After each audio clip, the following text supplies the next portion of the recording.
Welcome to the Committee of the Whole meeting. I'll call to order the meeting for Thursday, July 11th, 2024. Is there any late additions or deletions? Okay, will somebody please move that the July 11th, 2024 Committee of the Whole meeting agenda be adopted? Councillor De Bruin, Councillor Klan, all in favor? Carried. Adoption of the minutes. Will somebody please move that the May 22nd, 2024 Committee of the Whole meeting minutes be adopted as presented, and that the May 27th, 2024 Committee of the Whole meeting minutes be adopted as presented? Councillor Reeve, Councillor De Bruin, all in favor? Carried. Is there any business arising from the minutes? No reports and presentation. Oh, there are reports and presentation. 5.1, draft policies for discussion. It's kind of the point to tonight. Give it a hand. Quick meeting. Through the mayor, thank you. So really this is council's show. These policies are just a starting point for discussion. They can be changed, they can be scrapped, they can be kept as they are, whatever you like. I do ask if somebody wants to make a change to the policy. If you don't agree with that change, you need to make it known, because Committee of the Whole doesn't need like formal voting. It's more by consensus. So if you're not saying that you're against it, you're saying you're for it. Make sense? So the first policy up for council consideration is the flag raising and flag protocol policy AD 32C.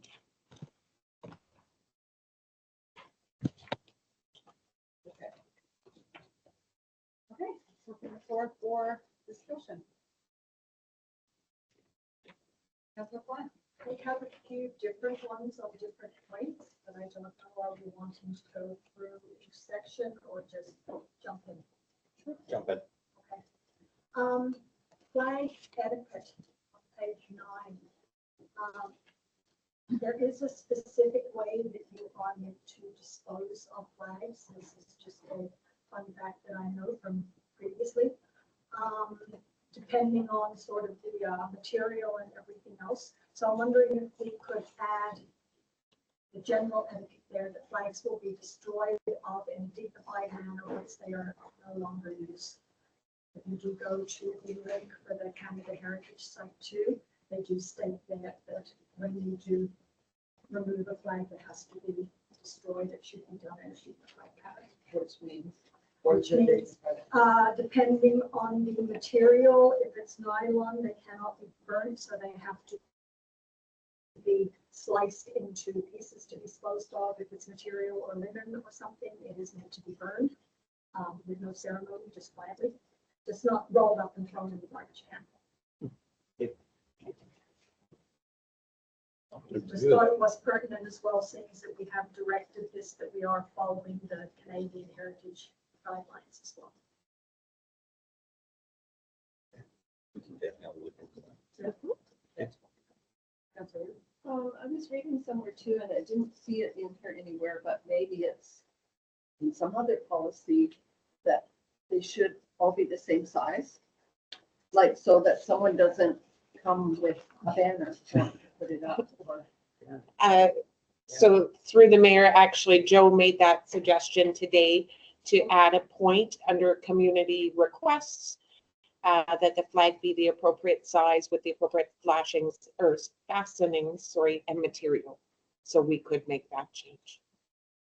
So, yeah, so through the mayor, when the discussion came back about the Pride flag, the Lillooet Pride Society, the group, then came back and gave us the most up-to-date flag that was the wrong shape, wrong size, and had the wrong eyelets in it. So unfortunately, we couldn't fly that, but we obviously respected the intention of the motion that was made, and we got the old flag and then hung that in its place. But we do need to have, this is why it's so important to make sure that the flags are brought forward, that it's the right flag. So it needs to be the right flag if there's an update on it. We don't want to be responsible for looking at all the updates and the changes and what's getting done with that. That's up to the group of the society to find back is. And it needs to be the right type of flag. So it needs to have the specific eyelets that will be wind resistant and everything else in order to be hung appropriately. And it needs to be the right size as well, which is really, really important. So thanks for that good comments. Okay, so are we putting that out that if you want a flag, which flag, but if you want a flag hung, that you have to provide your own flag, it has to be the right dimensions, has to be the right size with the right eyelet, and has to be up for a standard amount. We'll have that within our policy. Yes. All of those things. Yes. So through the chair, it's quite well laid out, and I really appreciate Joni worked very hard on all of these policies, but specifically on this one. There's a really nice flow to how people would bring forward flags for consideration. So we're not going to have a flag brought forward 12 days during the month and then try and rush something and make a mistake with it. So the idea would be 30 days before, bring it forward, have a discussion by a group, they bring it forward, they have that consideration, and then they understand that these are the requirements that they need to follow in order to have the flag hung. And that's the purpose of the policy. That's the real intent of it as well.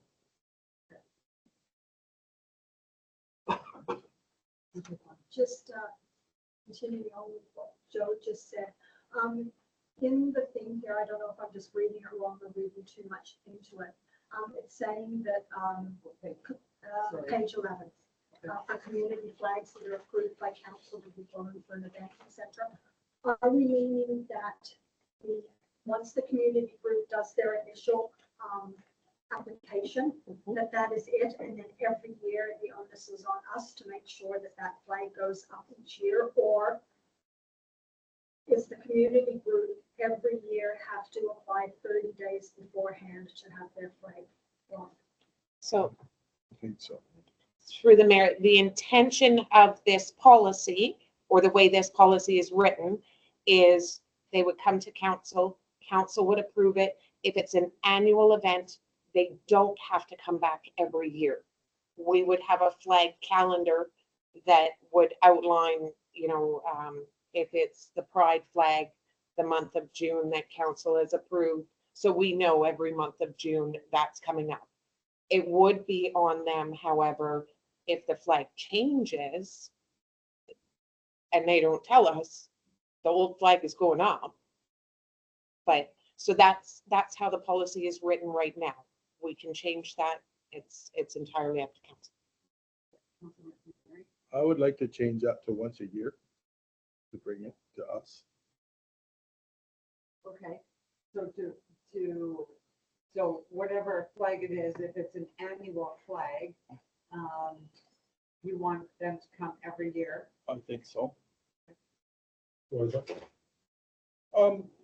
Just because if we run into policies of 2 or 3 different flags, we get to choose which one's out there. So, sorry, through the mayor, that is covered in here, where if another group wants to fly a flag during the same period, both have to come to council and council decides which one, if any, or for, half the period each. So Okay. that is covered in here. Okay. On page 10, it says to be delivered to the district office at least 1 week in advance of the flag being flown and picked up with them 1 week of it being removed. So we won't be responsible for these flags, right? They would have to bring it so we would know like a week ahead and then pick it up after it comes down. True story. Thank you. I like that too. Thank you, yes. So hence, why would they come once a year if they've got a flag? We're going to know ahead of time that it's coming. Yeah. I'm just curious. So it's a really good point, and I think this is, again, this is why I'm so impressed with the work that Johnny had put into this as well. There were comments made both on social media and personally that we had lost flags, that we had misplaced flags, that we couldn't find flags.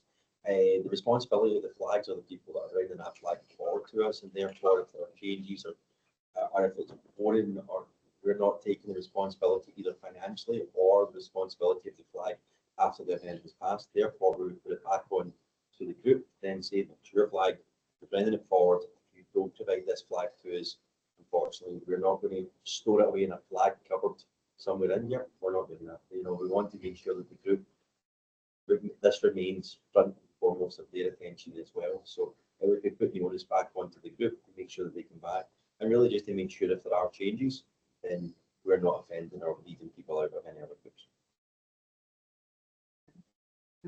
That was sort of my thinking on having them to the community groups reapply every year, so there's no onus on us whatsoever as to if we have a changing of staff.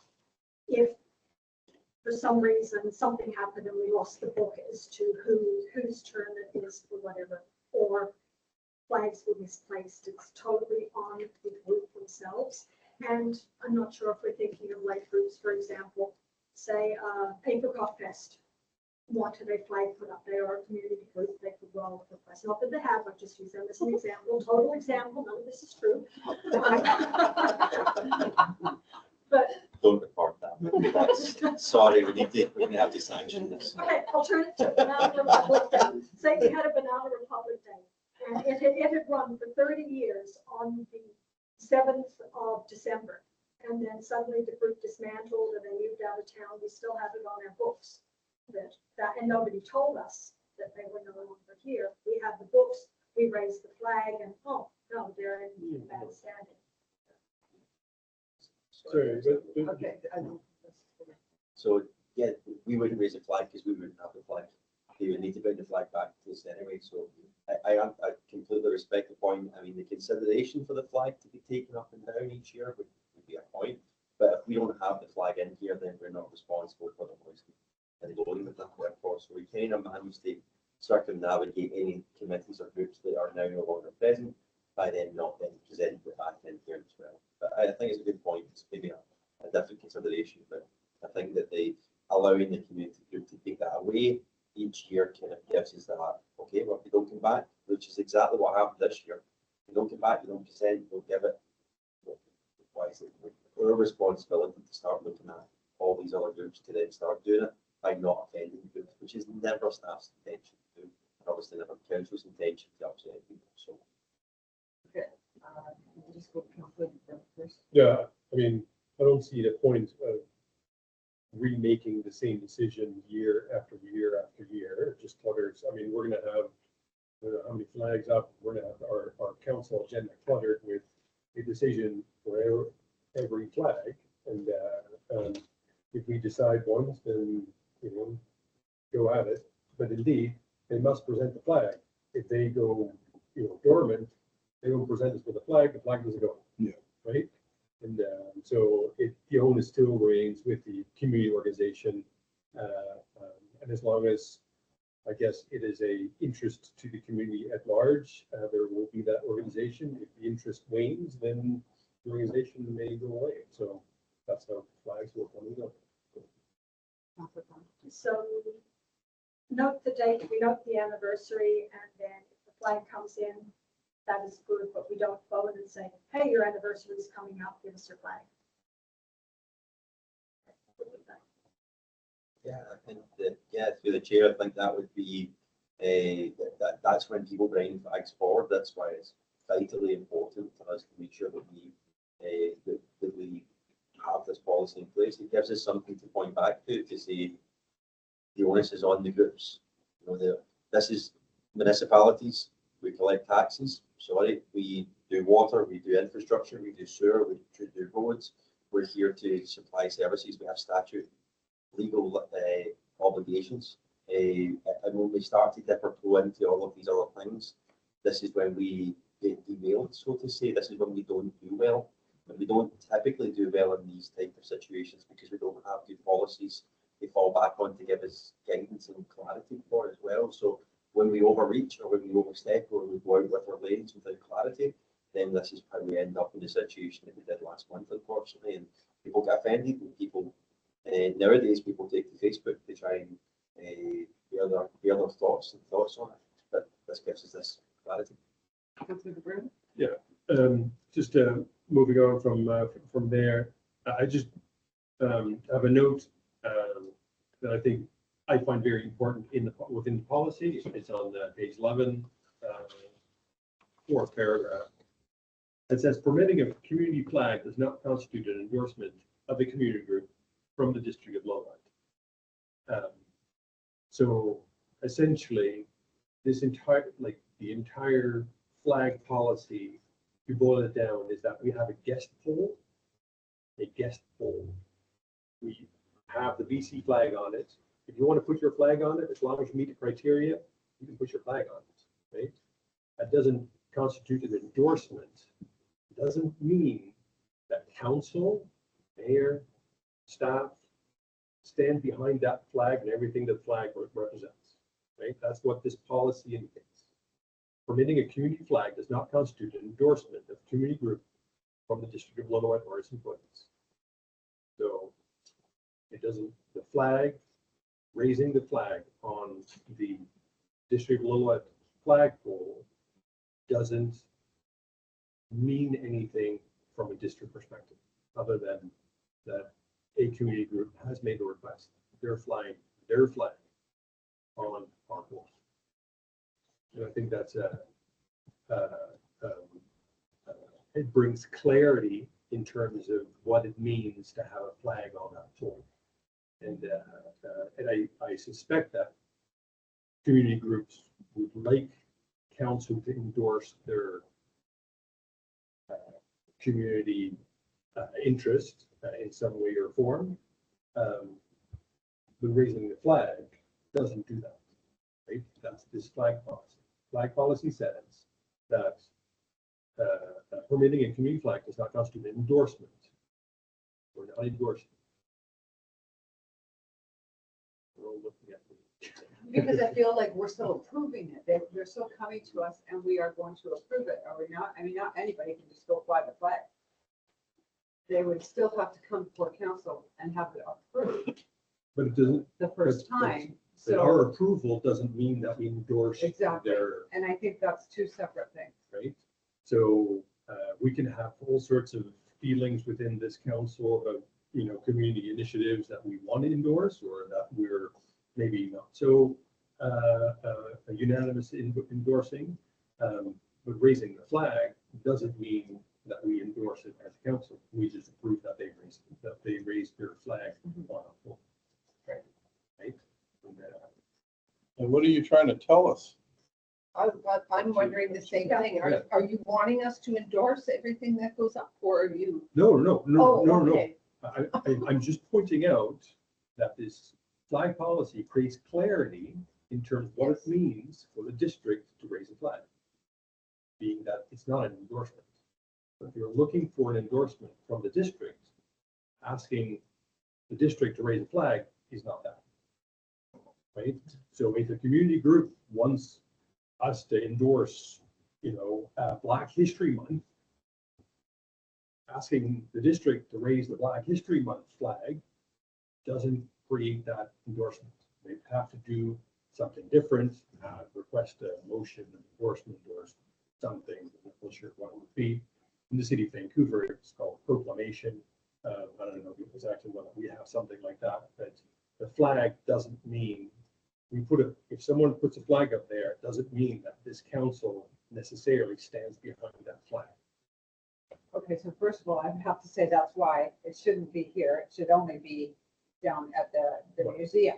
Because if it's on district property, then that would, to me, anything that happens on district property is something that we would endorse. We own the museum. I realize that, but that's gonna be our next flag. Our guest book. Right, our guest book, whatever. So just to say too, so now I've had 4 requests for different flags. 2 of them I would not support. But they would have to come to council. One of them was local and one of them was provincial. And the other 2, I would as a council, but I just want to clarify that everybody has to come for the first initial approval, council's approval. And then when the flag is flown, then what you say is that it doesn't mean that we're endorsing it personally. It is As a that council. we, as a council, but we are supporting it.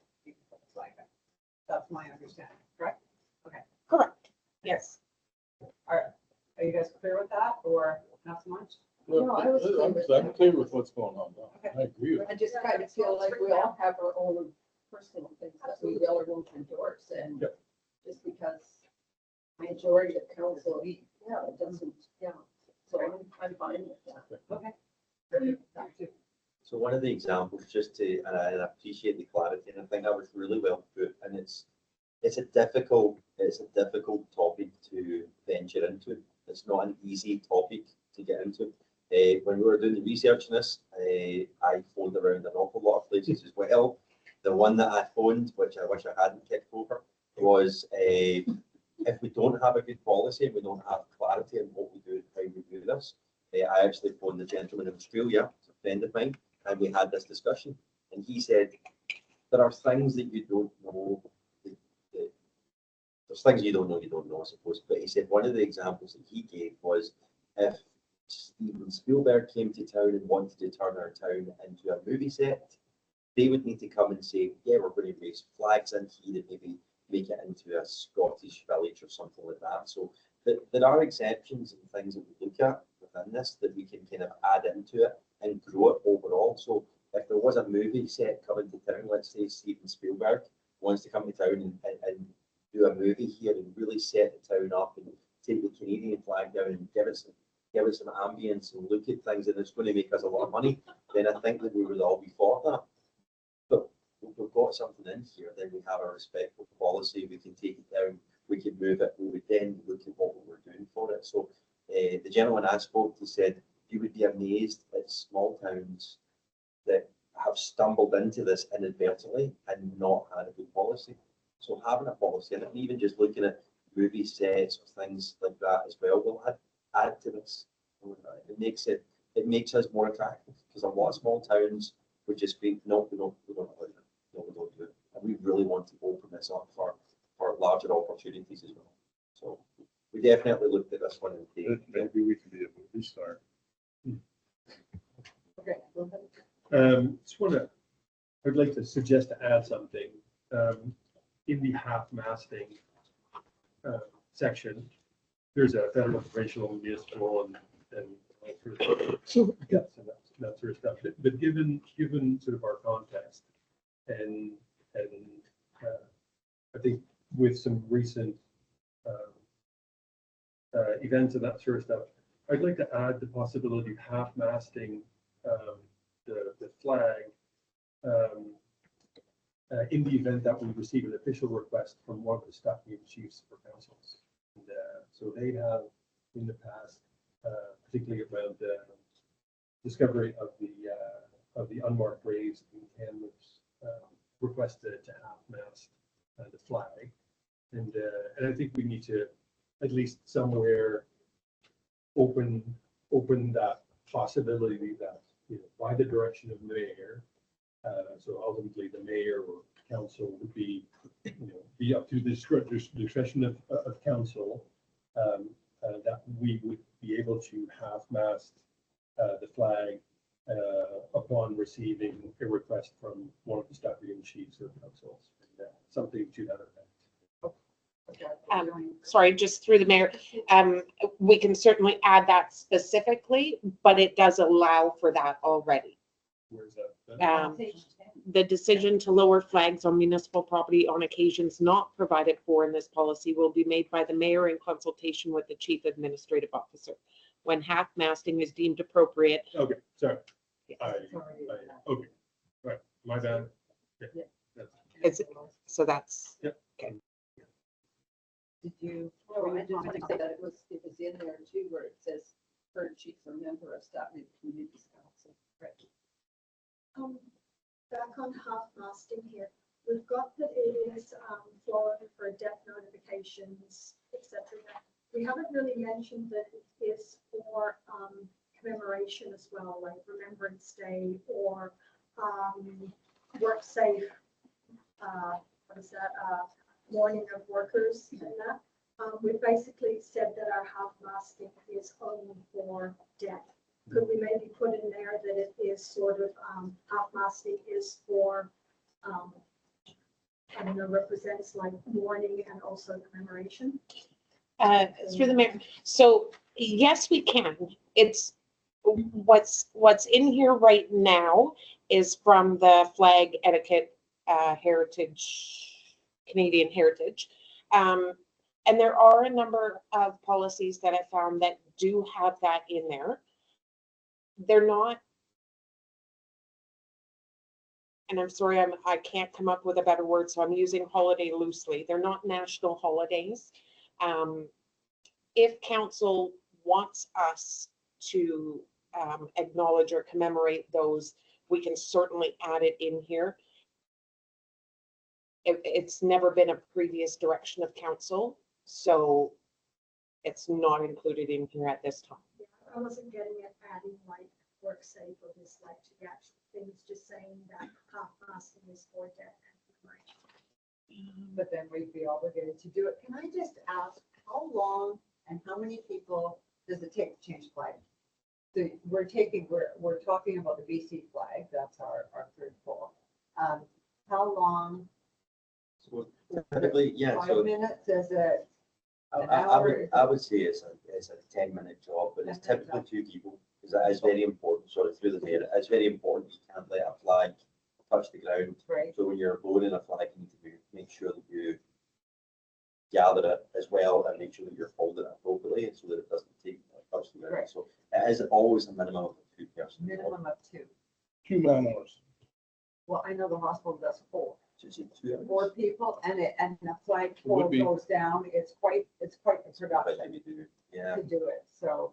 I would hope not more than 10, 15 minutes, but I appreciate the fact that people need to get there and get the flag out and hoist it and then go and. Yeah, so I mean, Okay. okay, so an hour, even an hour, Just wanted to. 2 people, 2 man 2 hours. hours, yeah, 2 hours. And through the mayor again. So again, I think that is kind of covered in this policy, the decision to lower on occasions not provided for can still be done. So,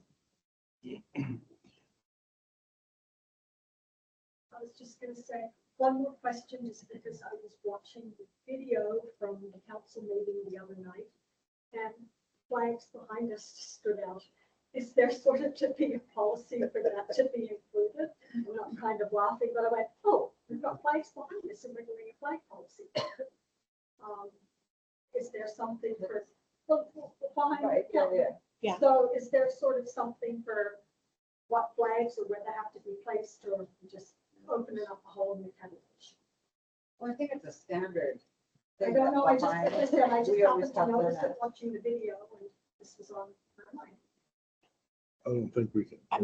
I'm not sure that Can go. I'm understanding what your question is, sorry. Thank you, it's just through the mayor. So typically, there is a location for flags to be in, there's a presence and there's an order. So the Canadian flag should always be in the middle, BC flag should always be to the left. And then if we were to bring in Scotland flag, that would need to be to the right hand side of it as well. So there is an order for it. Those flags don't need to be raised or lowered. And then we wouldn't allow any other flag to then be brought forward to keep presenting behind them. So other than perhaps the Scotland flag, which has happened in other communities, but that would need to be linked with a lot of conversation and, you know, friendship accords, MOUs, agreements, and understandings of from council. That would be something we could bring up at a council meeting. But right now, the presence of flags just has this current order, which is Canadian and BC in that order, and we don't modify or change it. If we need to maybe make them look better or more presentable and straighter, then it's something that we should look at. As I said, it just happened watching the video, and went, oh, flags. They've been there. Well, I know the they last have, couple of but- years. No, I know that, but because we're doing policy about flags, I didn't know if they would be included under the umbrella. Okay. Mary. My personal thoughts on this is, we got so many flags going up and down when there fly our flags high. Like, I think we have to put like, we have to use our head, so our flag isn't flying at half-mast all the time. Like, you know, there's a lot of different things. There's a lot. it's something to consider. Thank you. So through the chair, this is, or through the mayor, that this is exactly the purpose of committee of the whole. So this is what we should be doing in committee of the whole. Getting into it, really getting into the meat of what we're looking at, making really good recommendations back to staff so that we can improve, so that we can really kind of bolster this up and make this more and more robust. And so that we can kind of deliberate and have this kind of freedom of conversation with it as well, which is helpful. So hopefully council feel that as well. This is the kind of relaxed period of time that we should be going through it and saying, do you know something? I don't like that. I don't like this. I don't like that. I want this added in. I think that should be better. So this is what we should be doing at this point in the meeting. So thank you. Also, Councillor Weaver. What is the cost of a flagpole? Like, so we're not taking a flag up and down and just kind of having a specific community pole, so to speak.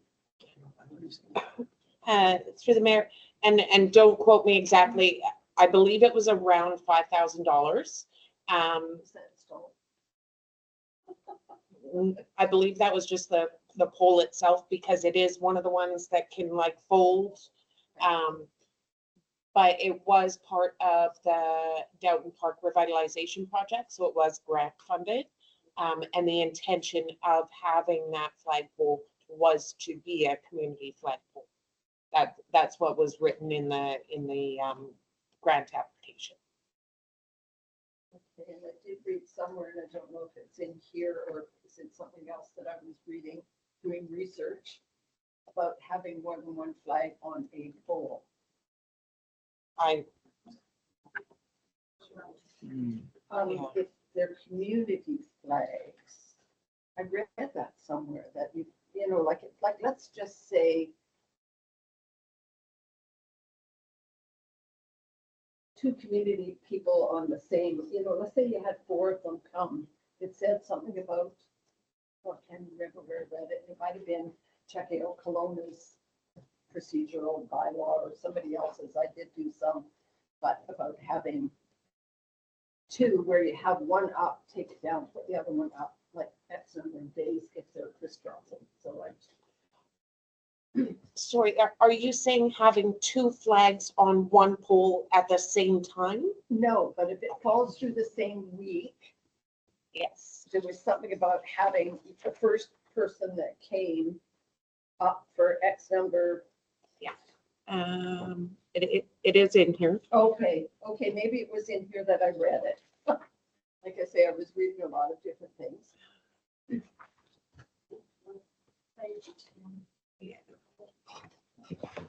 When more than one flag raising request occurs for the same day, the application received first will be considered first by council. For multiple requests approved for the same period, the flags will be flown for an equal amount of time, with the flags being flown in the order in which applications were received. I knew, like I say, and I read it in someone else's procedural bylaw, so, yeah, There's no plagiarism in local government. I know. Just making sure. Okay, any last comments about flag? Sorry, through the mayor, just before we finish up this conversation, I just want to be clear to council that policies aren't retroactive. So community groups that have flown a flag on the community pole in the past will be required to come to council for initial approval moving forward.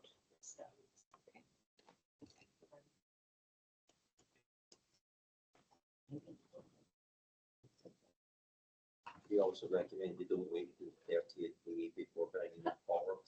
So if you wish to bring a flag forward next week for next year, fly at it. Well, the policy won't be approved yet. Once it's Okay, let's move on to social media policy AB 33C. Okay. I'll open the floor.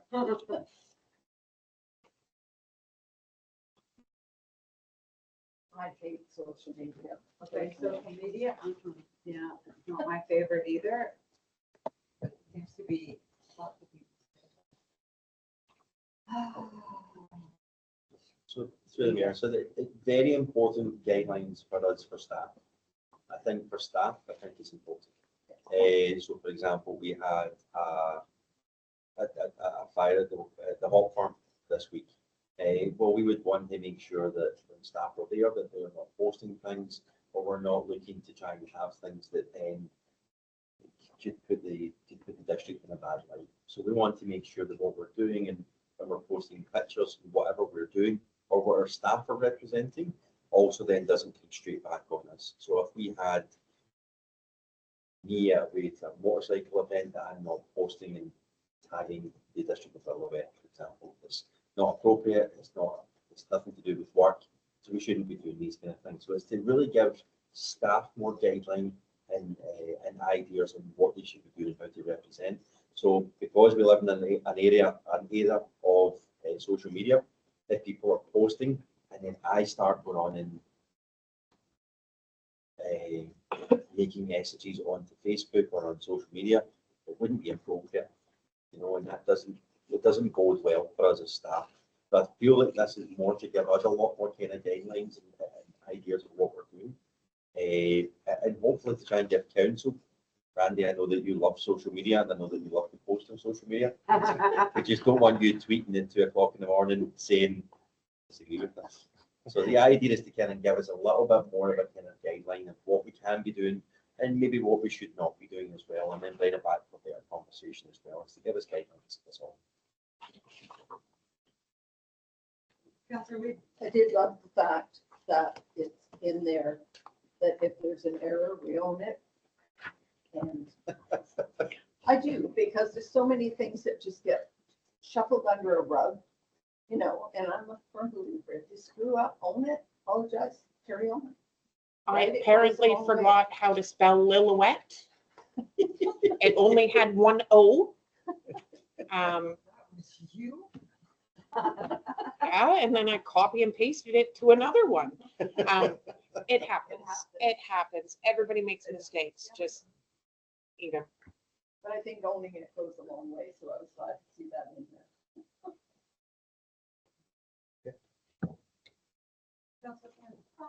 Just wanting here on page 15, it's got social media sites will not be used for platforms for campaigning during local, provincial, or national elections or referendums.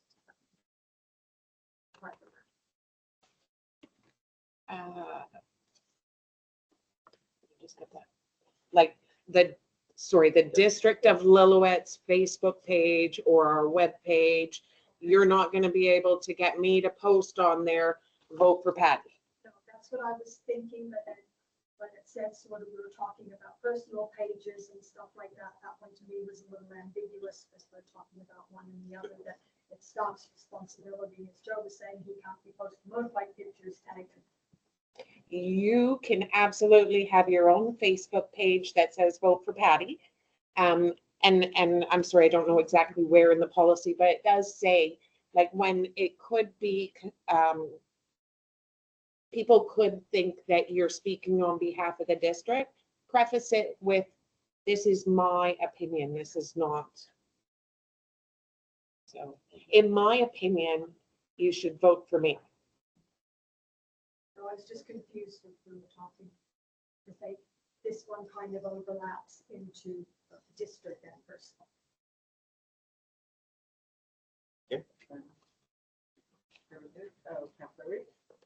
So it says the fire department administers their own social media, and I get that, but is it monitored at all by the district, seeing as they are part of the district? Yeah. I'm just curious, like, as to an error, or, I've heard a couple of conversations, and I'm like, oh, Through the mayor, it's not officially monitored by the district. I know, like myself, I often see the posts on it. If I were to see something in error, I would certainly mention it. But the policy does say that they would be required to adhere to the policy. Yeah, I think through the mayor, I think if we have it on our website and we're linked to that, then we're responsible for what the content is. It's got to make sure that it's accurate, it needs to make sure that it's appropriate. And if there are things being linked through that in any way, shape or form, then we need to take that accountability on board. And there would be a conversation for me to have as well and say, look, not appropriate, or yeah, okay, we can have something like that. So that just comes through good conversations with fire chief and myself. Right, like I was just curious, it's kind of like, not necessarily, I guess, in this sort of social media, like if, one of us was to give a CBC type spiel in place of the mayor if she was away or something like that, that it, you know, we kind of, I mean, I would hope that we would run it by our CAO or our staff as to sort of saying the appropriate things. So that's a really good point. So CBC contacted us today to ask for an interview with myself and both with Corey. I mean, we know what we're saying, we know what we're doing, we understand that. And the same as when we were having conversations about the cooling centre at the weekend, we would sit down with the mayor, we would come up with a brief, Joni then came up with a brief, we came up with some ideas of what we wanted to try and convey, specifically about the emergency department closing down. We wanted to make sure we had some things and some kind of framework to follow along with. So if there was going to be social media heading out, that we all kind of have our eyes on it, and then we're not leading somebody into something that could be not seen in a good light. We would do that. I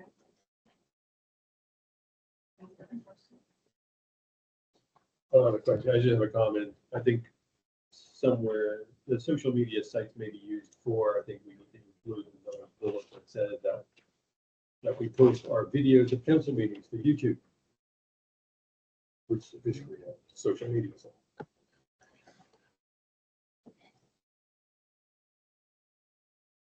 What was the question, sorry? It's called, but the videos of our council meetings Right. are posted to YouTube. Yeah.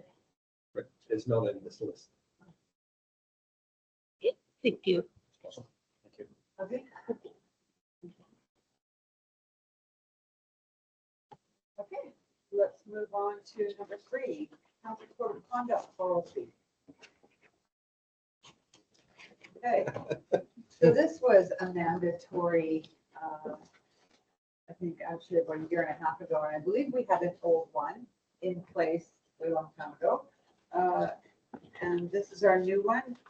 I mean, I personally liked it. I think, I have to say that I think that we conduct ourselves very professionally, and I think we represent the town well. So I'm grateful for that.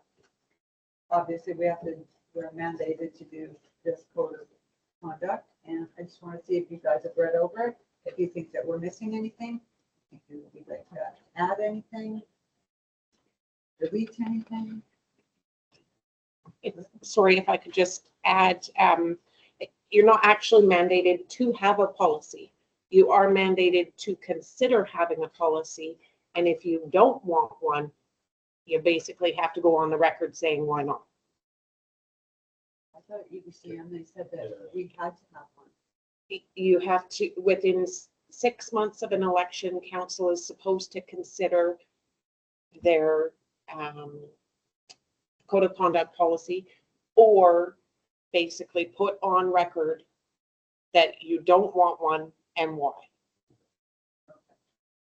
So either way, it has to be. So we had a code of conduct policy, Correct. and we've decided to completely toss it away and write a new one. The previous code of conduct policy had not been revisited since 2007. What was wrong with it? There's not necessarily anything wrong with it, but and this is just a personal thing, I hate amendments. Just do a new one. Councilman Mayor. I hate new rules. I think it says somewhere in here that you have to put up your hand every time before you speak. Everything in there but clicking pens. I can add that for you.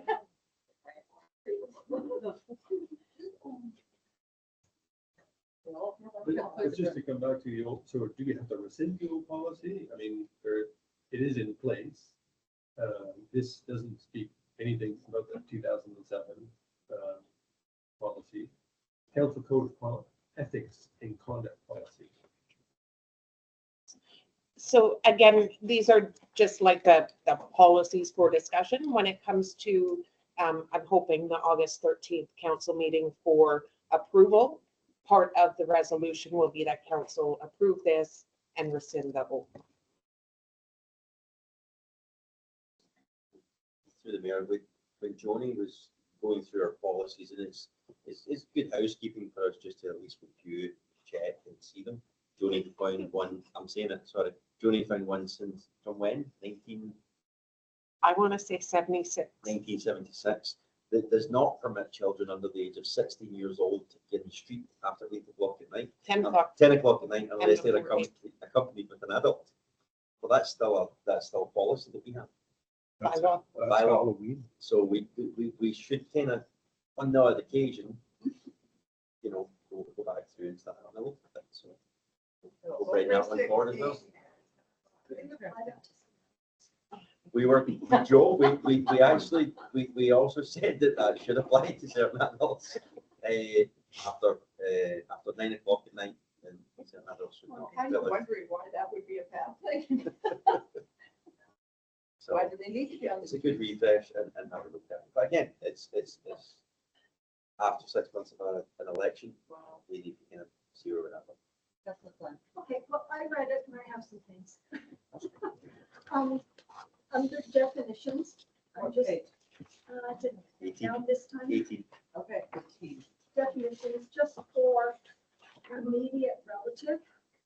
We've got a fine list of immediate relatives. I'm just wondering if, because we've got brother, sister-in-law and everything, should niece and nephew be added in there, so kind of on the same level as a grandchild? Just because you named everybody else in the immediate family, we should probably throw them in there. Well, this is not a- Yeah, as long as it's not that. Just discussion. And then, I don't know why I didn't write which one was down this time. 4.9, second paragraph, we have put in there for council members to conduct himself, herself. We did speak about gender Oh, neutral. Sorry, I thought I caught them all. Okay, Yes. So we can change that to Yep. themselves. And then my last one, back on social media, and I'm seriously not trying to be flippant or anything, but what is considered profane language? Profane language? Just putting it out there, asking for a friend, and sometimes on personal pages that's sprinkled with a few colorful acronyms and a few alphabet bombs. So, okay, are you going back to the social media one? No, in this, in And yes. code of conduct, Which page? Page 23. Like under 4.9, no, sorry.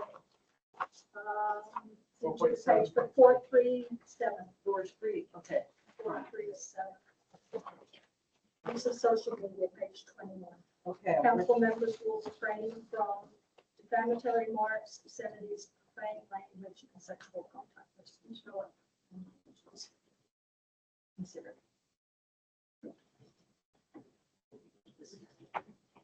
Thank you through the mayor. If you wouldn't say it in front of your gran or your granny, don't say it. I think that's a good litmus test if we're looking at it. I think it's a self-regulating thing that I would hope that we could probably put a list down on.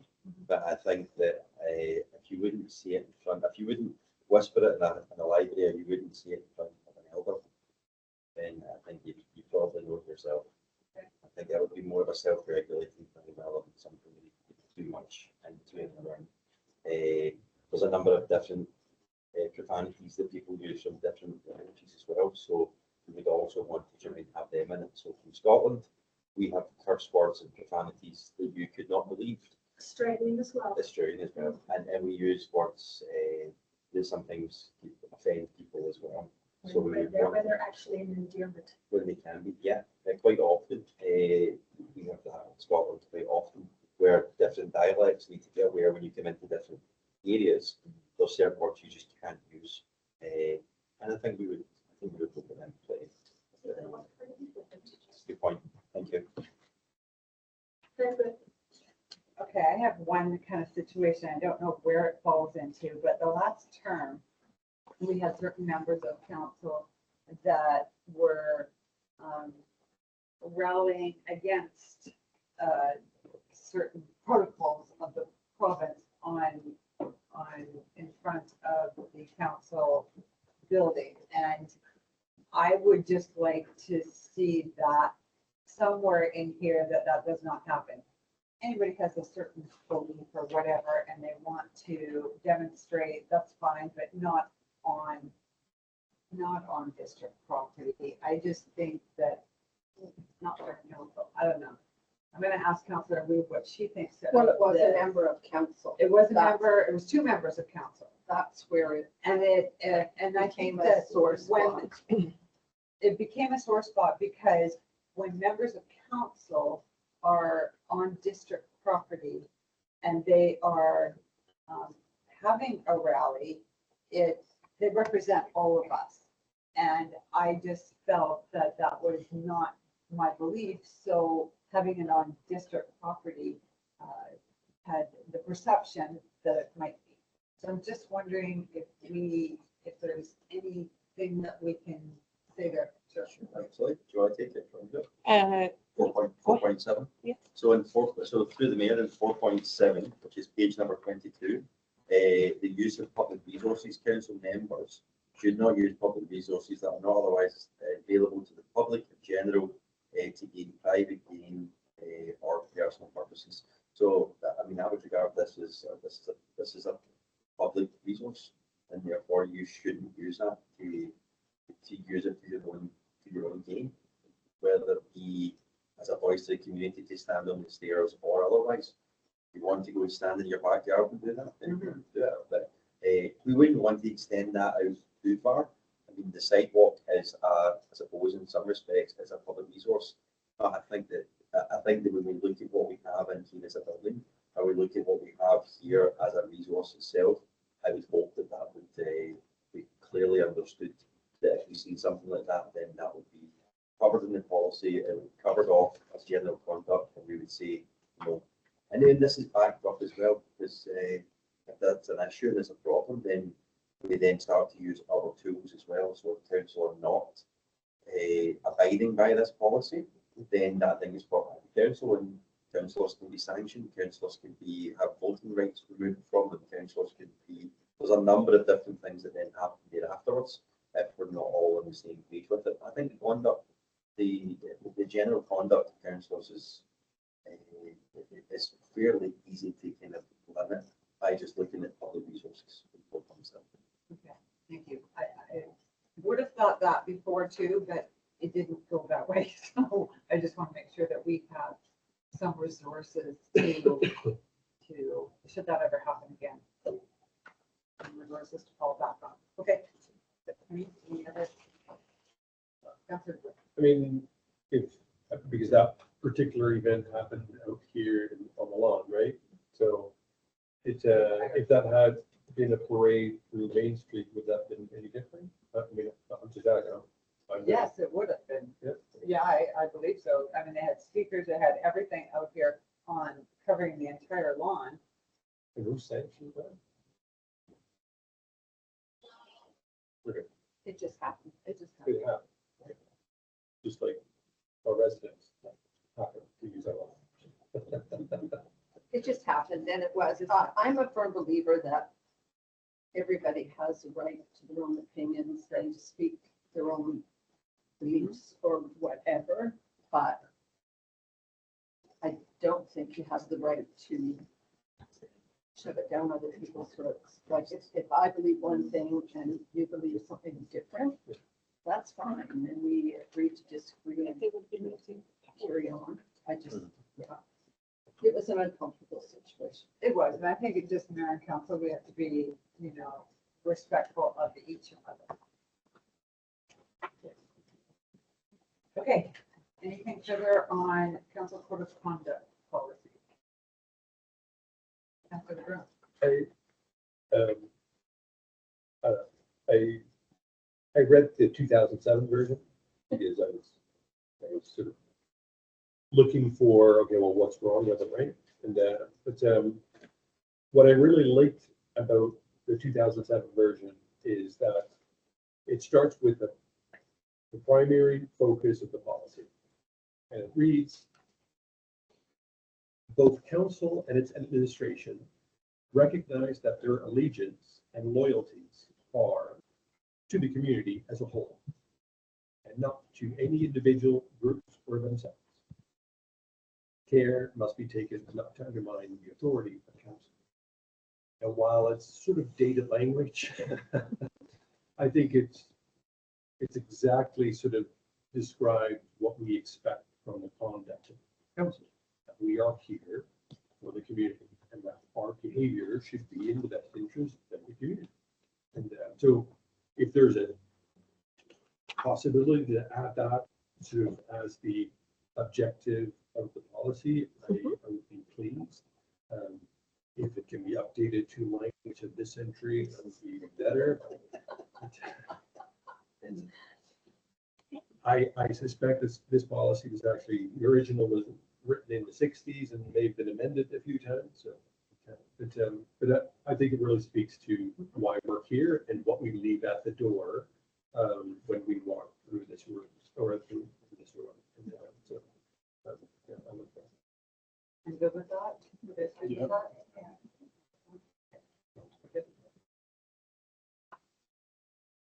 Last call for code of conduct. All right. Number 4, grant in lieu of municipal property tax policy. Okay. Why don't you start us off? To work. Thank you. So through the mayor, if you look at our permissive tax exemption policy, you'll notice that they're pretty much identical.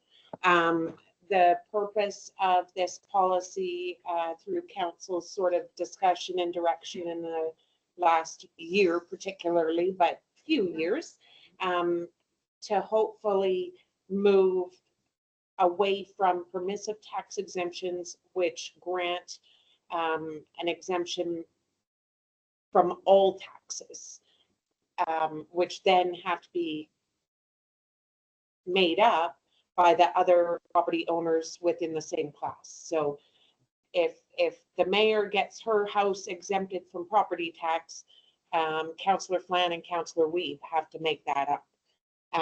So the intention is to, you wouldn't qualify, but the intention is to still enable council to provide some assistance to nonprofit organizations by providing them a grant. Perhaps it's equal to the amount of the municipal property taxes that we levy, or 80% of them, or 60%. That's entirely up to council, while not exempting them from the other property taxes: school, police, regional district, hospital district, BC assessment, and municipal finance authority. So they would still get a property tax bill because we bill on those organizations' behalf. They would still get a property tax bill. They would still need to pay that bill to the district, but council could provide them some assistance through reducing or eliminating the municipal property tax portion. So that's the intention. Okay, And just so- just for clarity, the municipal and the other taxes is about 50-50 roughly. Correct. Okay. So this would exempt 50% of the tax bill, where currently they're being exempted 100% of the tax bill. If the decision of council was to exempt or to grant in lieu the entire municipal portion, yes. And also in saying that, I agree with what you're saying. And also in saying that, I think we should limit everyone to one. Like if it's like the little friendship center had 13 or 14 of them in there, limit it to one of them for that. Not congest them all together. You know, but like there's the one council for the one set of people that they had a whole bunch of them. I would like to limit it to one, whatever their preference is. Uh, I would have to say that sometimes you would have one entity and that would be one parcel. And the parcel next door would be the parking Thank you. for that parcel. So there may be two because they have to have parking in order to have that one.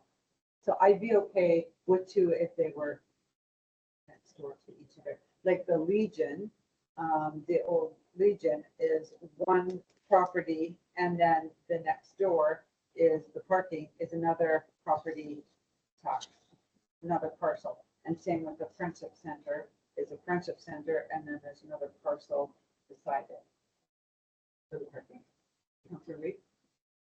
I'm not sure that that's where Councilor McNary was going. I think he was going that there's the shelter, the Friendship Center, and there's a couple of houses and whatever. Right. Not necessarily that they were joined together, but they were all under one umbrella. But if you only have one exemption, then you would exempt, say, the building Whatever and their then not the choice. parking lot. That's what I'm saying. I understand that, but if, no, I don't want to be picking on the Friendship Center by any No, means. no, it's an But- example. Example. But that was the example, like, because there was an exemption for Friendship Center, there was an exemption for the shelter, there was an exemption for a couple of homes, there was an exemption for building down here. Like, there was several different properties not adjoining that got the exemptions under the one umbrella. So I don't know how we can word that in here, or if it is, and I've missed it. Through the mayor, and thank you for the word because I couldn't come up with it. It could have some kind of wording to the effect of each organization may only apply for one property, with the exception that it could be two properties that are adjoining. I mean, there's probably better wording for that, but I think if it's parking, I think that's a big thing, because there could be, I mean, you could own 6 properties and they could all be together. But I think if you're having one as the entity and that next door is a parking for that entity, it makes a difference because they need that parking, right, in order to have that. But if you have, if it just says that it's adjoining, then you could have 6 properties together and they would all be adjoined, right? So I think that we have to be careful with what we're saying there. Councilor Reed? In saying that, we would be able to adjust the grant in lieu, would we not? Like, say, we don't want them to have the grant in lieu on that portion of the property. Or we do, like, could we not adjust that? Like, okay, the mayor was using the Legion as an example, the old Legion, and that was 2 separate properties, so there was 2 separate tax bills. That's right, two parcels. correct. Yeah. So not all properties are like that. Right. Like a lot of them are just, this is your property and it includes your parking, so it wouldn't come into play. I'm thinking on that.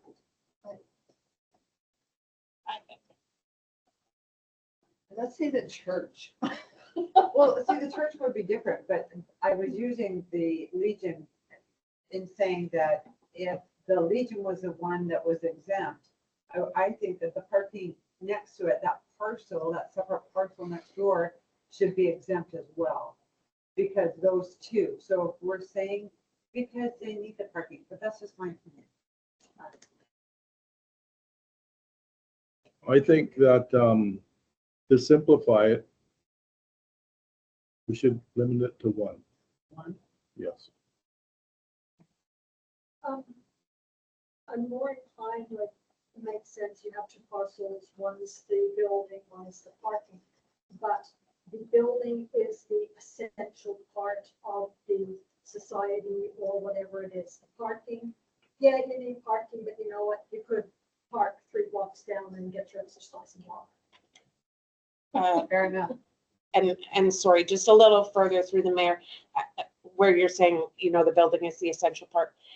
The majority of these permissive tax exemptions, for example, churches or things like that, the building is exempt by statute.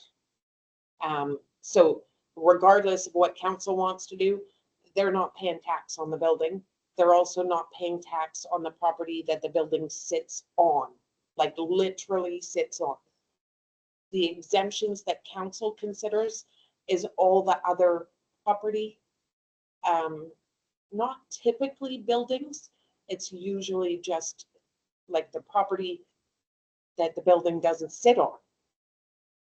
Which is why the churches are so low, right? Because it doesn't include building. Correct. And they usually have smaller properties. The building usually takes up a significant portion of the property, so.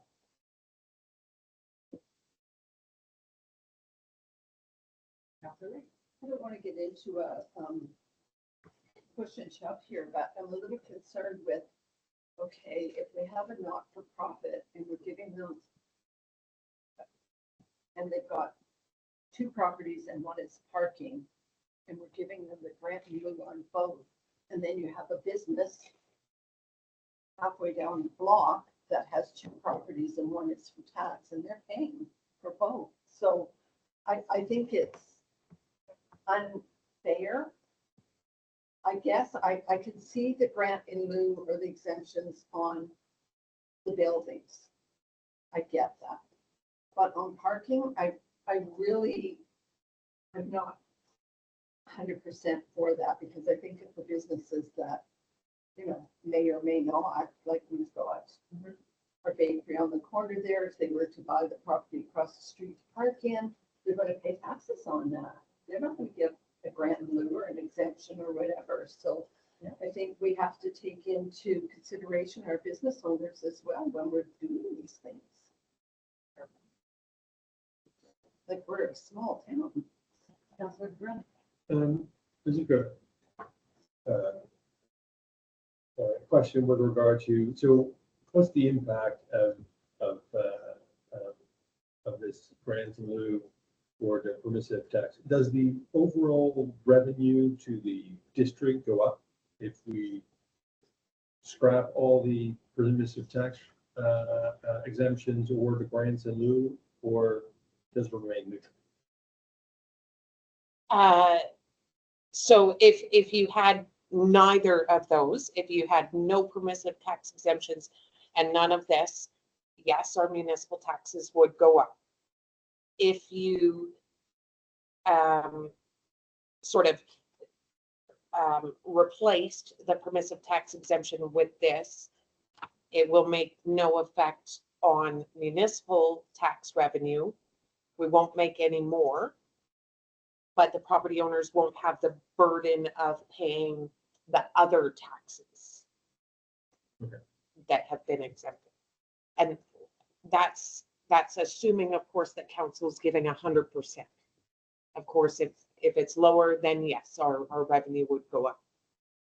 Okay, so because there's 2, I think in this discussion, there's 2 big pieces. One is moving from a permissive tax exemption to a grant in lieu, which basically means that all these properties that will then go into grants in lieu will start to pay 50% of the tax bill, right? So they go from paying nothing to 50%. Now they're paying the SLRD, the hospital, everyone except the district. So they're paying 50%, which can be a big bill. I mean, particularly, you know, for some of these properties along Main Street, that can be a big bill. So they're going to be, you know, they're going to be confronted with that bill. What before we start to talk about, limiting it further to one building or whatever. So just moving properties from permissive tax exemption into a grants in lieu, increase their taxes from 0 to 50% of nominal, right? So that can be a huge financial burden, right?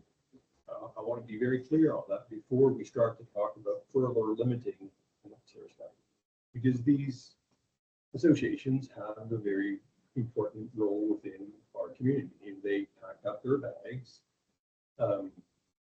try to imagine what this town would look like, right? If those essential services are no longer provided.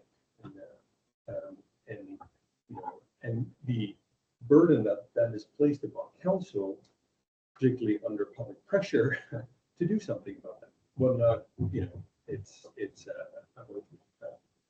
shelters or food banks or otherwise, right?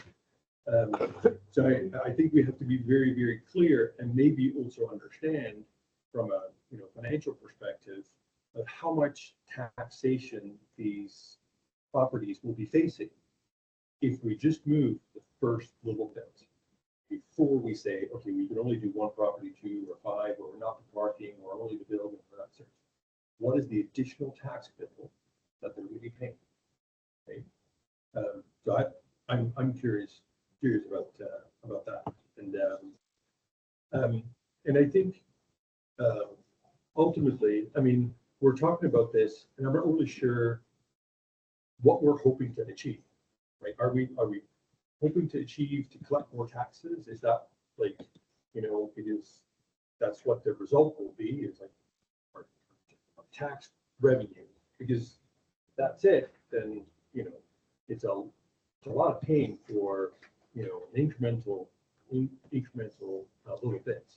And, or is there another objective that we have with this policy, where we want to restrict the grant in lieu and the permissive tax? So I'm curious to hear from others, what is the outcome that we're looking for? Okay, Councilor Fund.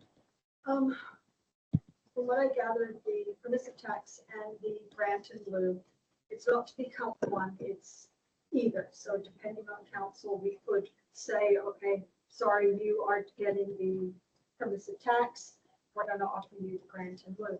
But I understand what you're saying here, but in our own things here, the permissive taxes and the grant in lieu was not to be a thing that is to be given all the time. We actually state in here, applicants must be seen to be working towards self-sufficiency by seeking further funding sources.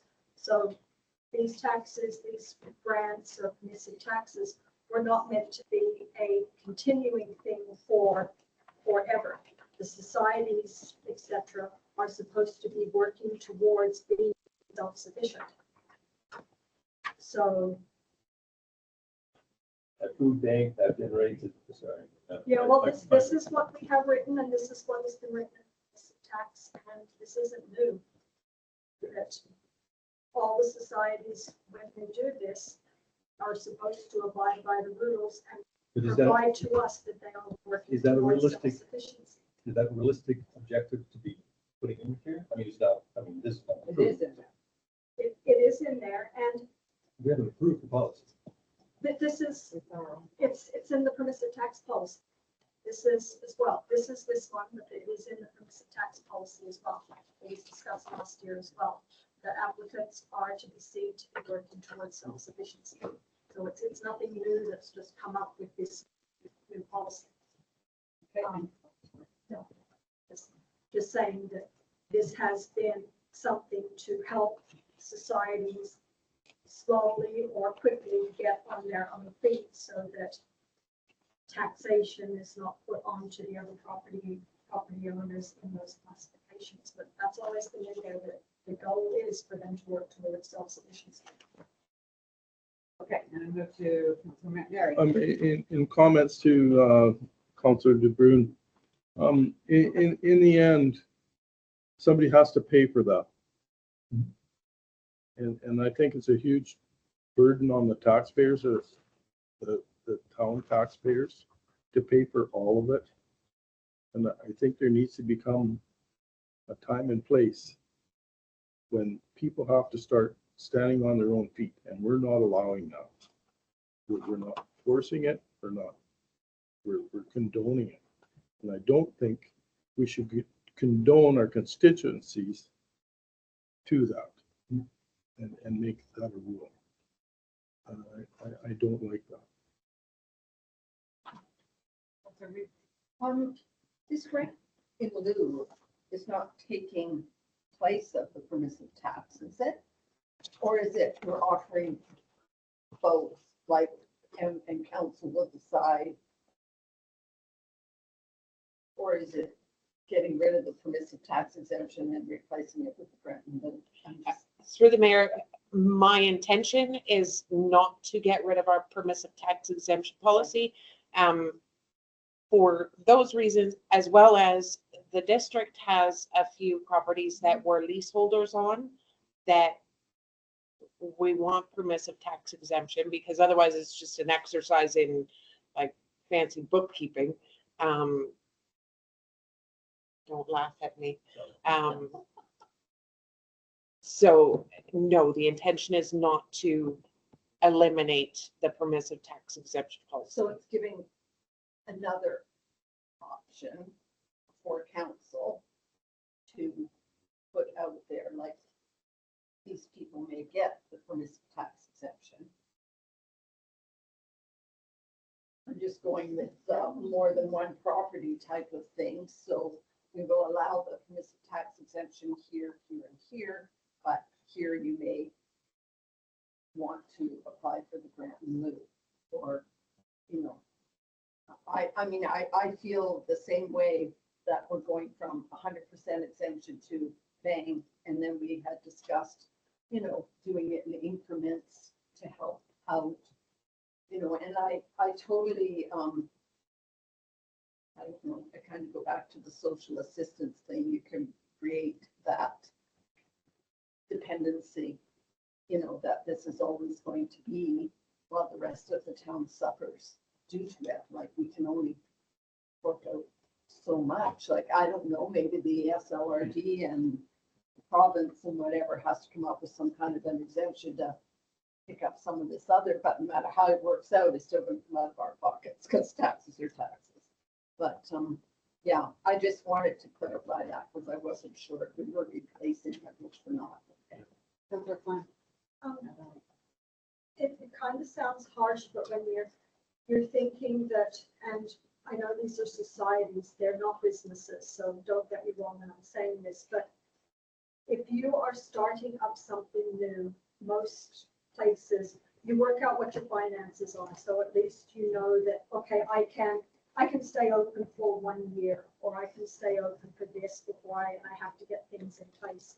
So thinking with the society, last year they, just taking names out of it, the one application they put in for 11 permissive tax exemptions for 11 properties. That was an increase of 7 properties in 3 years. So for this example, if you can purchase and own 11 properties, then my way of thinking is you should have factored in that you are going to have to pay your taxes, your utilities, and everything else here. Councillor McMurray. There's another way that I was thinking of before also, and I just thought of it again, is, you know, like we have a whole bunch of societies. We could give them, like, give everybody one complete tax exemption. And then that would be it.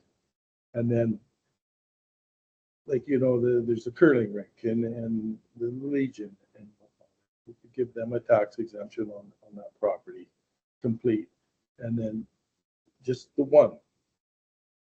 If they had more, like, you know, if they had a parking lot beside it, they'd have to pay both of them. That's just a thought, like, you know, give them 100% on one property, and then the rest of them pay for it. Actually, Councillor Broom first. Yeah, I'm still trying to trying to figure out, we have premises tax and then we have a grant in lieu. What decides or what's the criteria for when one falls in the one and the other? That's entirely council's Is it decision. in the policy though? Does it say in the policy, like, does this policy include that criteria or? To be eligible for a grant in lieu or a permissive tax exemption, there's like eligibility Yeah. criteria. But the ultimate decision of whether I'll say the Legion, because they're not there anymore, whether the Legion gets a permissive tax exemption or a grant in lieu is entirely up to council. Okay, so there's no criteria. I feel like Councilor, Lisa. Yeah, I guess, this is probably one of the hardest things I deal with are these tax exemptions and permissive tax exemptions and because my mind always goes back to what would it cost the district to provide that service, especially when it comes to not necessarily the curling rink or the Legion that's now in the curling rink, whichever, but I know we always go about because of all the properties of the Friendship Center, but they provide so much service. What would it cost us as the district to have a building and staff it and all of these things to use as a shelter or the food bank or on and on and on, a recovery center and all the programs that are offered? We had enough trouble staffing the district office and public works. So it really, I guess it just really is a hard decision for me to make personally. When they provide these services that we can't provide, we cannot provide them. And I see the homeless people on the street and all of these things, and we have a shelter for them to go to, but we wouldn't have that shelter for them to go to if it was up to mayor, council, and the district. I don't know where we would have it or how we would have it. So there's Okay. cleaning up and then there's not cleaning up, I guess. Councilor Clown first. But I'd like to actually weigh in. I think that, first of all, it's about, we're talking about 95,000 plus minus and all the properties inclusive of all the taxes. And that 95,000 is made up by the other properties within that class. Yes? Yes. Okay, so Only the, then, that's not true, because the property tax will go up. okay, but hang on a second, okay? That's not true. It's not factual.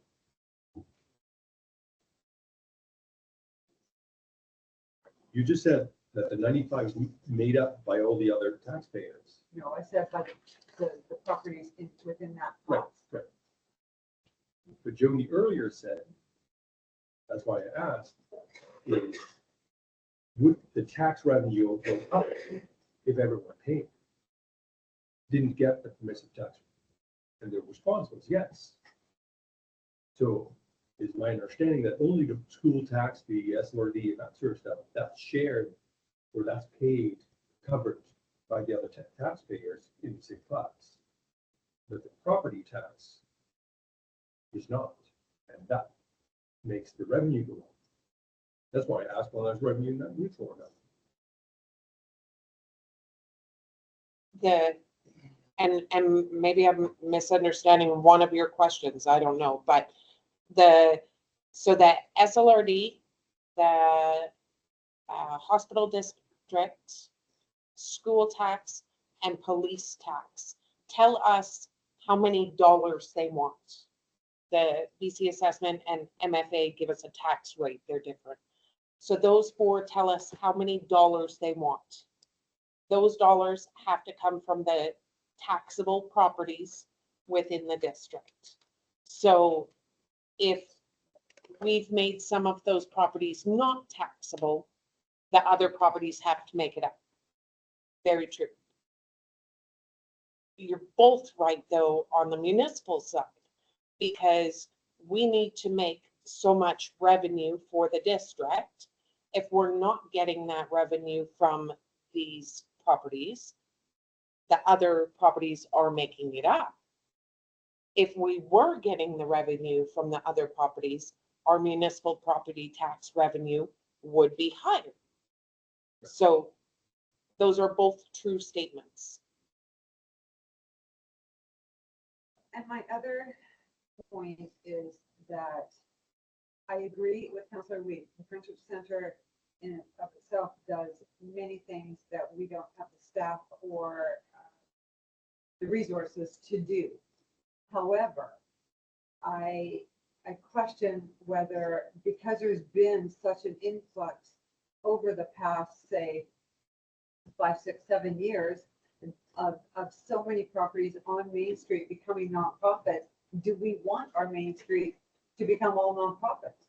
Because some of these other businesses that are making up the amount of money that have to make it up in that class, you know, it's tough times out there. They can't afford it either. Not to mention, if we keep relying on them, I don't want to see them close and more nonprofits going.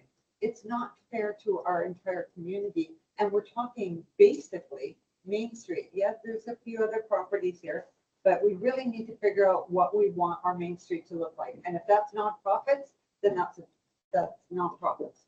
But anyways, okay, I'm going to go to Councillor Plant and I'll go back to you.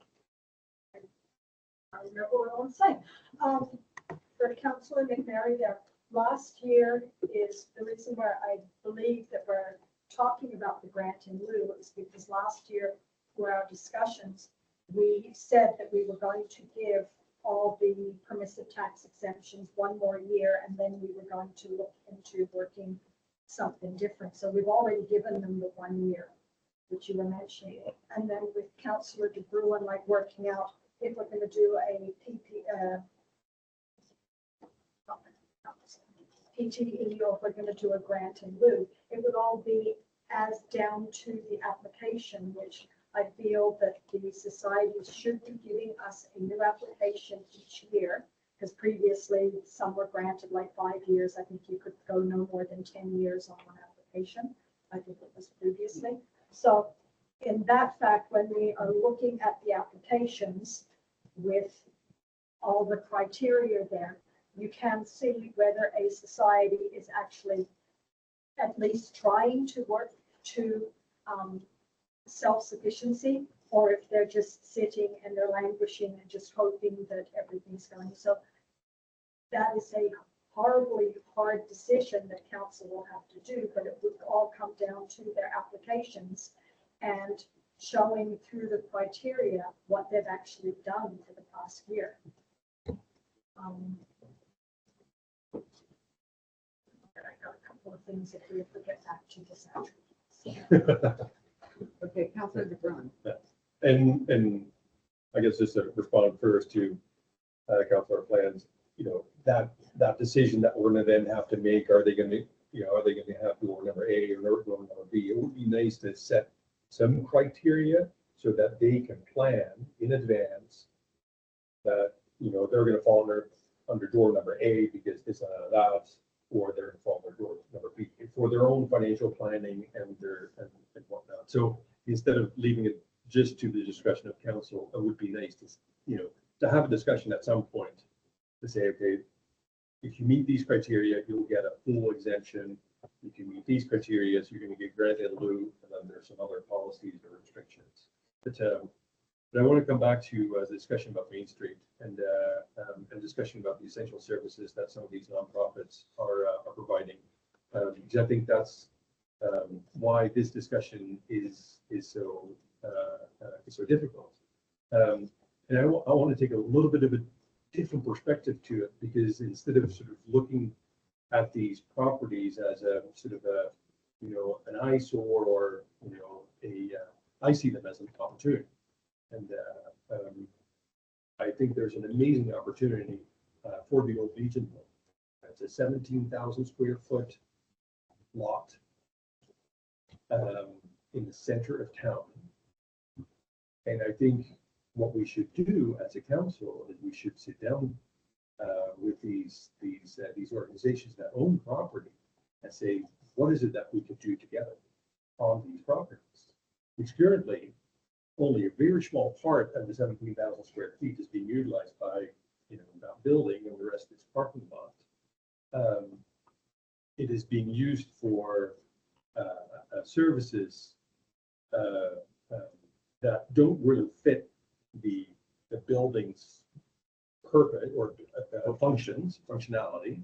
So what better to sit down with them to say, okay, well, how can we create a mixed use development where we get a developer with affordable housing, a built for purpose community space for whatever service they're providing, and actually utilize and revitalize that 17,000 square feet in the middle of town. The district doesn't own any property on Main Street. We cannot do this. We cannot go forward. We're trying to find property left and right so that we can create housing, which is one of our strategic objectives. But we don't have any property. But we have a society that owns a bunch of property. Just next time you drive by the Legion, try to imagine, downstairs is community space, upstairs there's 2 stories of living space. That is an amazing spot to provide that kind of a development. Even the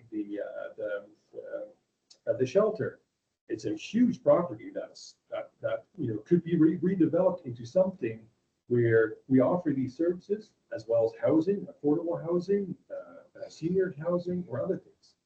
Again, if we're looking at housing, making housing priority, and densification, because that's the OCP says, densification of the downtown, not going out creating suburbs, but we want to densify the downtown core. That's what's in there. Then these properties, we should be reaching out to them because they have an asset. They have a very expensive asset that they can leverage to go to BC Housing, to go to developers and say, listen, I own prime real estate in downtown Lillooet. All I want in return is 3,000 square feet with this and that kitchen, and that's going to be mine.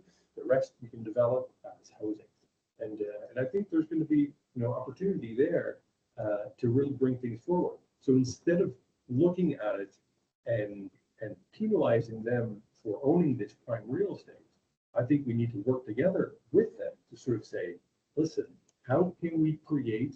Because if it's up to them, they don't have any interest in housing, right? They're just providing, whatever services that they're providing for these buildings. We have an interest. The community has an interest in providing more housing. So when we start talking, that's how I see, one way of making sure that our downtown doesn't transform into all these nonprofits, by working with them and saying, okay, well, can we do some more here? Right? And then we turn the Legion, the Blue Legion, into something that's a little bit more. I just feel that we're kind of there though. I mean, we're pretty open to any conversation that would happen. And we're talking taxes, not turning it. And I'm all about housing. I love housing. I would love to build housing, but I'm not sure if that's to say, okay, so we're just using the Legion and then there was no personal, it's just the easy one. And it's a big property, it's on Main Street Boulevard. So if we were to go to the Legion and we were to say, okay, we would help you, how? Like what your suggestion? Well, let's work together. How? How? By approaching BC Housing, by. But I mean, do we have the staff to be doing that? To approach BC Housing and start. I mean, if the Legion wants to go ahead and say, hey, we're going to approach BC Housing and we're going to do this, and the district, we want to build housing and we want to come to you and to change the zoning for this property so that we can build housing. I think that that's something that we can do. I don't know that. And listen, you're trying to get property to Absolutely. develop. Yes. We already have property to develop. So why make all that effort and dedicate staff time to obtain property that we may or may not get, then we have to do all that work ourselves, right? So, like I said, we're one step ahead with them. I just want to say, we originally started talking about, PPTs and how many. What we've diverged off is to a conversation which we have absolutely no idea what these societies want to do. It's not up to us to be giving them ideas or anything else. Like, this is a conversation that we should not be having right now because we don't know, we're not talking with these societies. So us saying, oh yeah, they should be doing this, they should be doing that. We have to find, you have to talk to them as to what they are actually doing with them. I don't feel that right now is the conversation that we're having about this particular society with nobody here for it. We were originally just, it started off that maybe we should cap how many that we allow to apply. And now we've gone off on a completely different tangent, which has nothing to really do with what we started out with.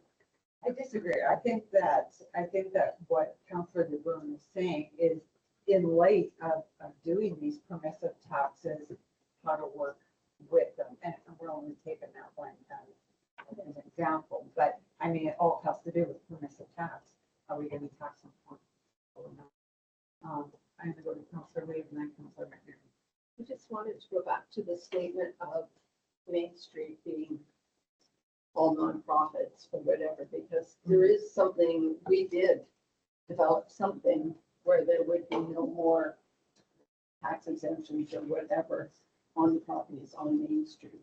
So The first council that you and I, we did that. The Yes. second council removed it.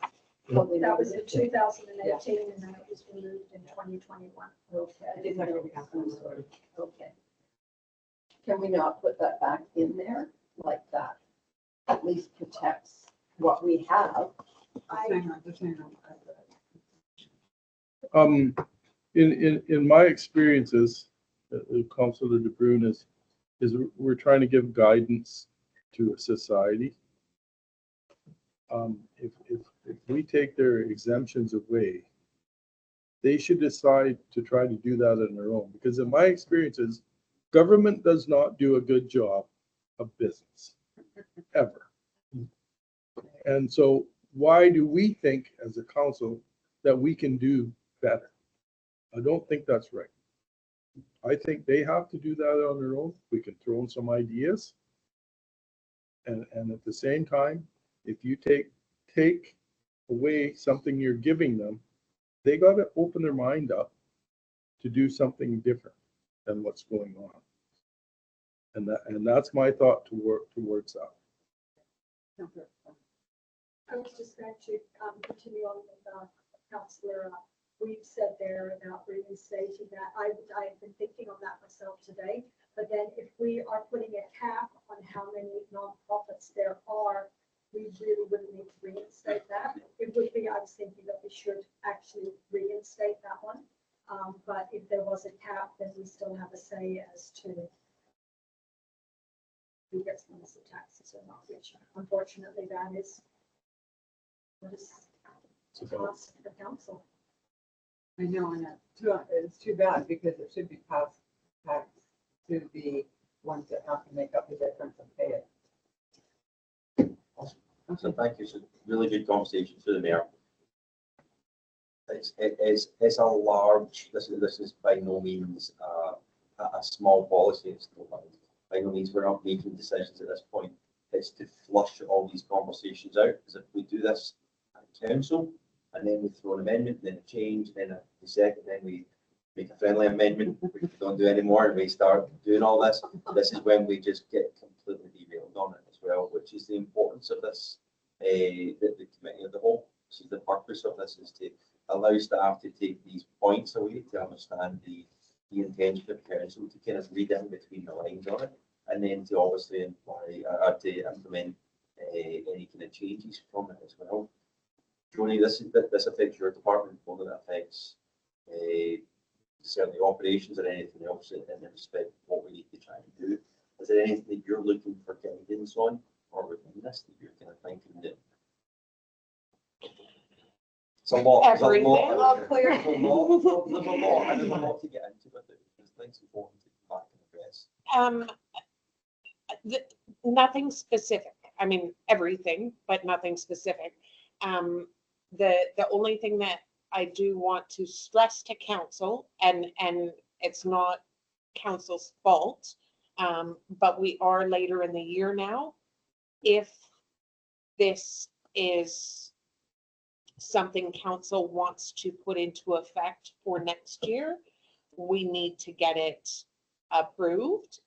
If council is okay with still having permissive tax exemption, not that we're not going to have the policy, but, and not having the potential for these grants in lieu in this next year, it can be, this conversation could probably go on for many meetings. There's so many different nuances to it, and if there's going to be criteria for, you know, do you qualify for door A or door B, which certainly can be put in there, but that's where council has to provide some direction to staff on what those criteria are or what they should be.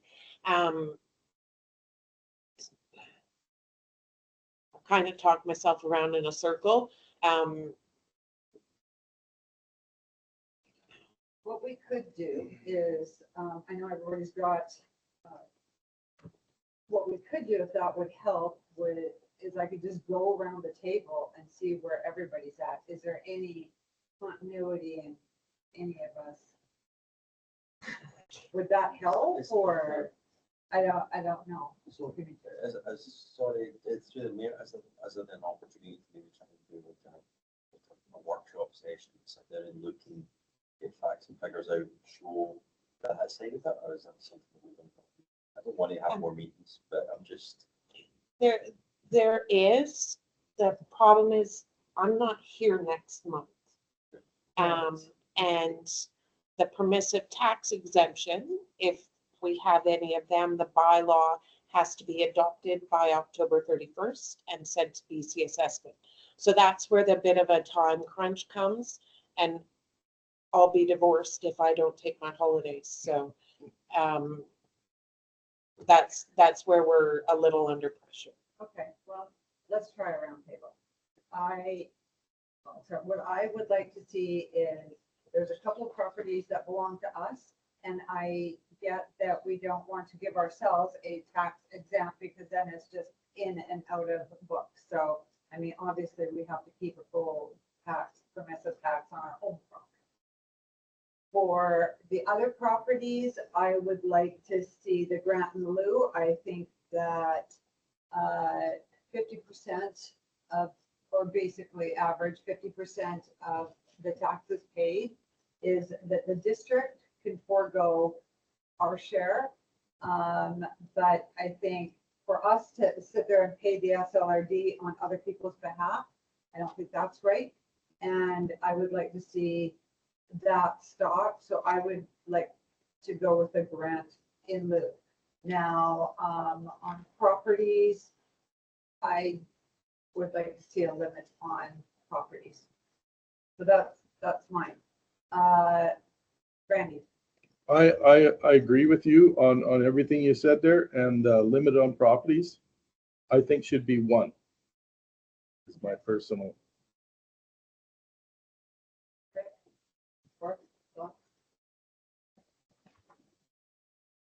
I would like to see the policy go forward. And as far as making the decision as to who gets what, I would like it to be done at a later time, not tonight, like to say, okay, we're gonna do that, but everybody else is gonna do this. That's just where I sit. So, but I would like to see the policy go forward, the grant and lieu, and even if all we do is work towards that from, well, because I know there was discussions last year too about the tax exemption, doing it in percentage increments to make it more feasible for people and more affordable. And so, yeah, I get from both directions. I would like to see the policy, this particular policy move forward. I think it's good, add a couple of things there that we talked about, and then when it comes, push comes to that shall make this decision. I want to see this policy go through, and I still got a couple of changes that I want to add to it. Kind of got sidetracked there. But I do agree we need to put a cap. I know that the society we're talking about is an anomaly in the chances of another society doing the same thing, having a whole bunch of properties. So I think we need to protect in the future for something like this happening. But yeah. Changes that seems to be. Councillor DeBruin. Yeah, I think it's good policy. Again, I would like to see some clarity in terms of door A and B, but as the mayor indicated, it's like, well, the full exemption is sort of only for district properties, and I think makes it very clear instead of, having this ambiguity, it's like, well, your organization's mission seems a little bit better than yours, so now you're going to get door. So the easier the criteria, the better it would be. So I like that direction. I think this policy is going to be a huge financial burden to start. It's going to have massive financial consequences with potentially consequences. And so I want to see what this does. I want to make that step to go to tax 50%, and then perhaps start to consider 100%. And that comes with your restriction, because as soon as you say you can only have one or two properties, that means that they're going to pay 100% of the taxes on all the other properties. So I'd like to go and implement this and see sort of what the consequences are. I think we should be discussing these and hear from the public about what this will mean. Like I said, they're significant tax bills, and if you're a nonprofit, it's not as if you open the magic door and the money comes rolling in, and the money that comes in is very earmarked. So it's not like, oh, well, then you can use it for taxes or this or that. So yeah, I think overall, I think it's a good step.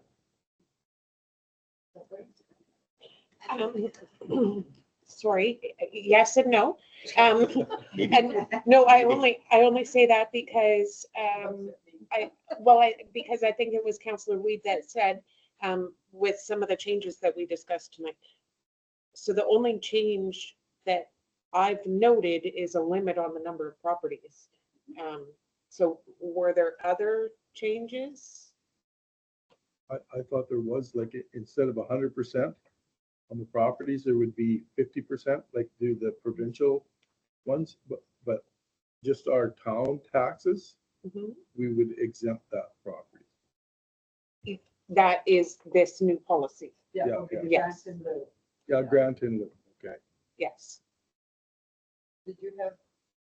I thought Councillor Flan had more changes, that's why. No, just back for no, just back to on the actual grant of policy, which we started, but we will get to. Page 28 for conditions. It does say in there that recipients of the grant are required to publicly acknowledge the grant. I don't believe I've ever seen any public acknowledgement of them receiving grants. And I did notice that in the permissive tax exemption, there is a line in there or a section for monitoring. So I'm wondering if we could just add that in for monitoring, that the corporate officer is responsible for monitoring the compliance with this policy, just so that there's an actual visual that the societies or whomever receive a grant in lieu know that they do have to follow the regulations and do an acknowledgement of it. And also, page. Sorry.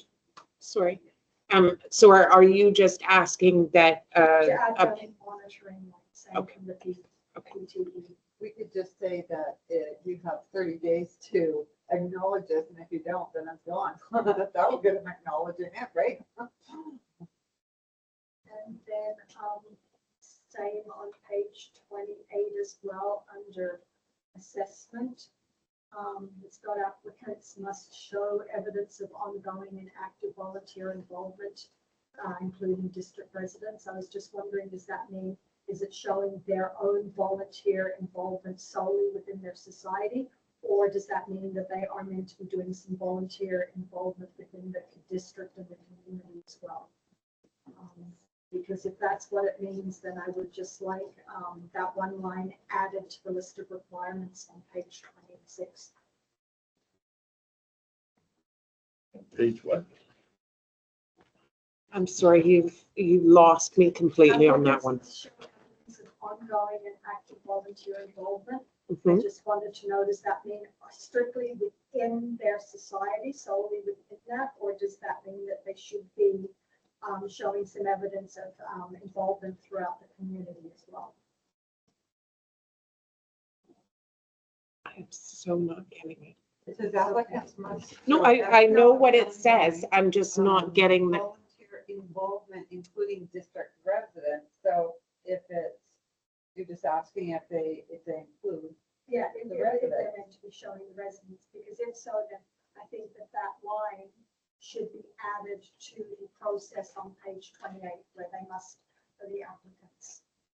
It's just moving one thing, it's not a big deal. But I think that so are there volunteers working in the organization, or is the staff from the organization volunteering somewhere else?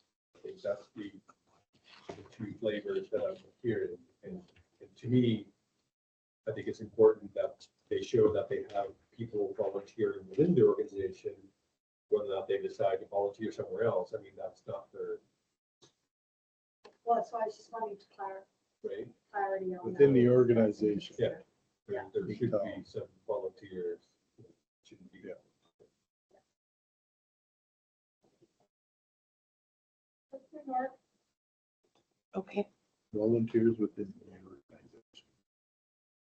Yeah, so you may want to take that and maybe rewrite it or clarify that applicants must show evidence of ongoing and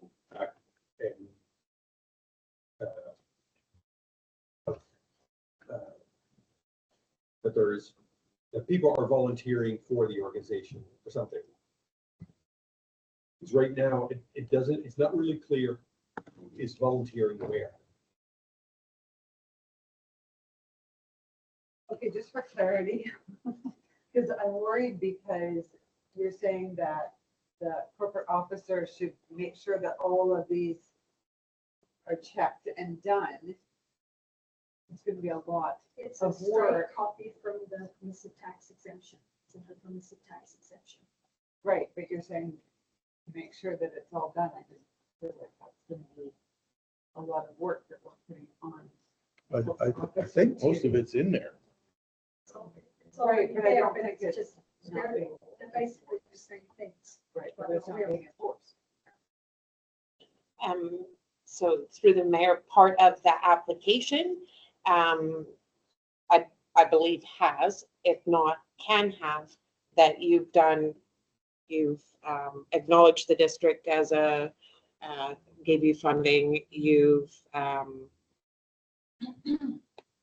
whatever the other one was that I'll find out. I was just thinking more of continuity between the two policies, because the policies are Pretty much the same. Yeah, Yes. more continuity. Okay. Any last comments? Questions?